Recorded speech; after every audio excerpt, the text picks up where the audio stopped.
যা কিছু নসিহাত, যা জিকির আজকার, অর্থাৎ জবানকে যত হেলাইছি, সমস্ত জবানের বের হওয়া কথাগুলি, তালাফুজগুলিকে আল্লাহ পাক কিয়ামতের ময়দানে ওজন করবেন।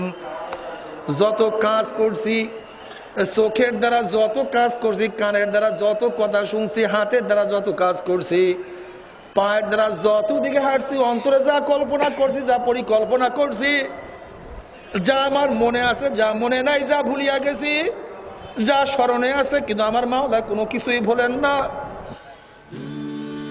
কিরামান কাতিবিনা ইয়ালামুনা মা তাফআলুন। সব কিছু দুই ফেরেশতা সব সময় লিপিবদ্ধ করতে আছে। যদি তওবা না করিয়া কিয়ামতের ময়দানে উঠো, সব কিছু নিজেই দেখতে পারবা। কিয়ামতের ময়দানে আল্লাহ পাক রব্বুল আলামিন সবাইকে তার আমলনামা দেখাবেন। আমলনামা নিজেই দেখতে পারবে। দেখ বান্দা, কোনো মিথ্যা কেউ আমার ফেরেশতায় লিখছে কিনা, কোনো ভুল কিছু আছে কিনা, তুই নিজেই দেখতে থাক। বান্দা উল্টাইতে থাকবে, আমার মাওলা তার স্মরণের মধ্যে সব কিছু দিয়া দিবে। এবার বান্দা নিজেই বলবে, লা ইউগাদিরু সাগীরাতান ওয়ালা কাবীরাতান ইল্লা আহসাহা।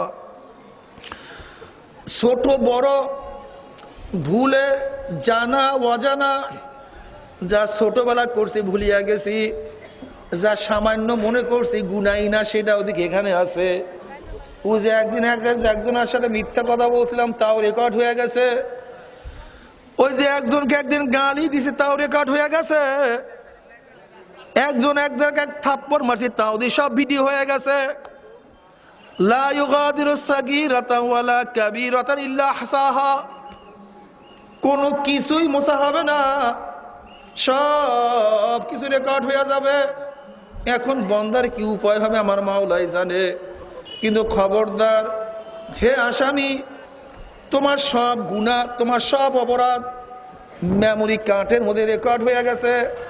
খবরদার, জজের কাছে মেমোরি কার্ড যাওয়ার আগে তুমি সব ডিলিট করিয়া দাও, তুমি সব মুছিয়া দাও।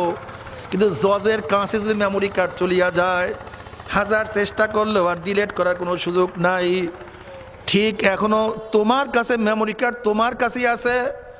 তুমি সমস্ত মেমোরি কার্ডের গুনাহ মুছিয়া দাও, তুমি তওবা করো। তওবা করার সাথে সাথে আমার মাওলা পাক রব্বুল আলামিন এত দয়ার মাওলা, এত মেহেরবান মাওলা, ইল্লা মান আমানা, ইল্লা মান তাবা ওয়া আমানা ওয়া আমিলা আমালান সালিহান ফাউলাইকা ইউবাদদিলুল্লাহু সাইয়্যাতিহিম হাসানাত ওয়া কানাল্লাহু গফুরার রহিমা। তুমি যতই গুনাহ করো না কেন, যদি শিরক করো, জিনা করো, মদ পান করো, সুদ গ্রহণ করো, তুমি যতই গুনাহ করো না কেন, ইল্লা মান তাবা ওয়া আমানা ওয়া আমিলা আমালান সালিহা, যদি তওবা করার মতো তওবা করতে পারো, যদি ঈমান আনার মতো ঈমান আনতে পারো, যদি নেক আমল করার মতো নেক আমল করতে পারো, আমার মাওলা এত দয়ার মাওলা, এত মেহেরবান মাওলা। আমার মাওলা পাক রব্বুল আলামিন ডাক দিয়া বলে, কুল ইয়া ইবাদিয়াল্লাযীনা আসরাফু আলা আনফুসিহিম লা তাকনাতু মির রাহমাতিল্লাহ ইন্নাল্লাহা ইয়াগফিরুয যুনুবা জামিয়া। এ আব্দুল্লাহ, এ আব্দুল করিম, এ রহিমা খাতুন, তুই যতই গুনাহ করো না কেন, আমার রহমতের চেয়ে বেশি গুনাহ করতে পারবি না। এ আব্দুল্লাহ, তুই যতই পাপ করো না কেন, আমার মাগফিরাতের চেয়ে বেশি পাপ করতে পারবি না। আব্দুল্লাহ রে, তুই গুনাহ করতে করতে পাহাড় পরিমাণ গুনাহ করিয়া ফেলাইছ। তুই গুনাহ করতে করে সাগরের পানি পরিমাণ গুনাহ করিয়া ফেলাইছ। আসমান জমিনের ফাঁকা জায়গা পরিমাণ গুনাহ করিয়া ফেলাইছ। কিন্তু আমি মাওলা এত দয়ার মাওলা, আমি মাওলা এত মেহেরবান মাওলা, তুই সেজদায় পড়িয়া দুই চোখের পানি ফালাইয়া দিয়া আমার কাছে তওবা করার মতো তওবা করতে পারো, মাপ চাওয়ার মতো মাপ চাইতে পারো মাওলা রে, আর কোনোদিন গুনাহ করব না।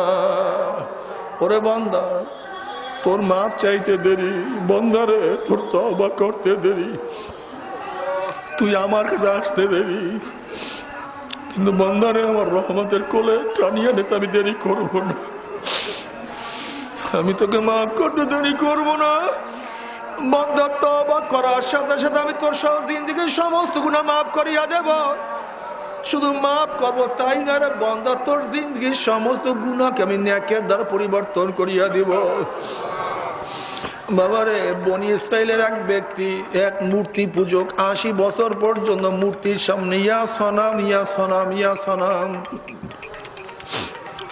80 বছর পর্যন্ত মূর্তির সামনে সেজদায় পড়া, 80 বছর পর্যন্ত মূর্তির সামনে মাথা নত করা, সারাদিন সনাম আমার ভূত আমার ভূত আমার ভূত। 80 বছরের মধ্যে সনাম একদিনও তার ডাকে সাড়া দেয় নাই। একদিন ভুলে ভূত পূজকের মুখের থেকে বের হয়ে গেছে ইয়া সমাদ, আমার মাওলা পাকের সিফাতি নাম। ইয়া সমাদ মুখ থেকে বের হওয়ার সাথে সাথে আমার মাওলা পাক ডাক দিল, লাব্বাইকা আব্দি, বান্দা আমি তো তোর কাছে হাজির আছি। এখন মূর্তি পূজক লাথি মারিয়া মূর্তি ভাঙ্গিয়া এখন গড়াগড়ি করে আর বলে, মাওলা রে, 80 বছর পর্যন্ত কত সনামকে সনাম সনাম করে ডাক দিলাম, কিন্তু সনাম একদিন আমার ডাকে সাড়া দেয় নাই। কিন্তু 80 বছর পরে ভুলে একদিন তোমাকে নাম ডাক দিছি, সমাদ করে ডাক দিছি, কিন্তু 80 বছরের মধ্যে তুমি আমাকে বলো নাই, তোমার দপ্তর থেকে আমার নাম কাটিয়ে দাও নাই। তুমি কত মেহেরবান, তুমি কত দয়াবান বাবারে। আমার মাওলাই কত মেহেরবান মাওলা, কত দয়াবান মাওলা। আরে আমার মাওলাই রহমান, আমার মাওলাই রহিম, আমার মাওলাই গাফফার, আমার মাওলাই সত্তার, আমার মাওলাই সব। আল্লাহ তুমি সব, তুমি আমাদেরকে মাহরুম করিও না। কুল হুয়াল্লাহু আহাদ আল্লাহুস সামাদ লাম ইয়ালিদ ওয়া লাম ইউলাদ ওয়া লাম ইয়াকুল লাহু কুফুয়ান আহাদ। এক বুড়া এমন কোন গুনাহ নাই যে গুনাহ ছাড়ছে, সমস্ত গুনাহ জীবনে করছে। কোনদিন আলেম ওলামাদের মজলিসেও যায় নাই, কোন পীর বুজুর্গের কাছেও বুড়া কোনদিন যায় নাই। জীবনবার টিটকারি করছে, ফাজলামি করছে। বুড়া তো বুড়া হয়ে গেছে।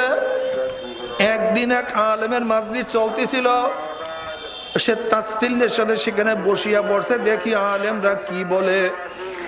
যখন ওখানে বসছে, যখন ওই মাজলিসের উপর আমার মাওলার রহমত নাজিল হইতেছিল, বুড়ার উপরও কিছু রহমতের ভাগ পড়িয়া গেছে। বুড়ার বুঝে চলিয়া আসছে, আমি কি করলাম, আমার জীবন কি হইল, এই অবস্থায় মারা গেলে আমার কি উপায় হবে। আহার আমার তো জাহান্নাম ছাড়া উপায় নেই, আমি কবর আযাব কিভাবে সহ্য করব। আহার কিয়ামতের অবস্থা আমার কি হবে, আমি মাওলার সামনে কেমনে দাঁড়াবো, আমি রসুলের সামনে আমার চেহারা কেমন উন্মোচন করব। আমি সুন্নাত অনুযায়ী জিন্দেগি চালাই নাই, আমি আল্লাহর হুকুম মানি নাই। কলিজার মধ্যে ব্যথা শুরু হয়ে গেছে, জ্বালা শুরু হয়ে গেছে। বুড়া এখন গড়া করে শুরু করছে। মাজলিস শেষে হুজুরের কাছে প্রশ্ন, হুজুর এমন কোন গুনাহ নাই যেই গুনাহ আমি ছাড়ছি, সবই গুনাহ করছি, মাওলা কি আমাকে মাফ করবে নাকি? হুজুর বলতেছে, বুড়া তুই মাওলার রহমতের চেয়ে বেশি গুনাহ করতে পারো নাই, মাওলার মাফের চেয়ে বেশি গুনাহ করার তোর সুযোগ নাই। যদি তওবা করার মতো তওবা করতে পারো, মাওলার কাছে মাফ চাওয়ার মতো মাফ চাইতে পারো, আমার মাওলা তোর জিন্দেগীর সমস্ত গুনাহ খাতা মাফ করিয়া দিবে। ওই বুড়া মাওলার কাছে এমন ভাবে মাপ চাওয়া শুরু করছে, তওবা করা শুরু করছে। এশারের নামাজের পরে এখন জিকির করে, কান্নাকাটি করে, আমার মাওলাকে আল্লাহ আল্লাহ আল্লাহ কইয়া ডাকা শুরু করছে। আমার মাওলার কুদরতি দরিয়ার মধ্যে জোশ মারিয়া ফেলাইছে। বুড়া এখন নাম মাওলাকে ডাকে আল্লাহ, আমার মাওলার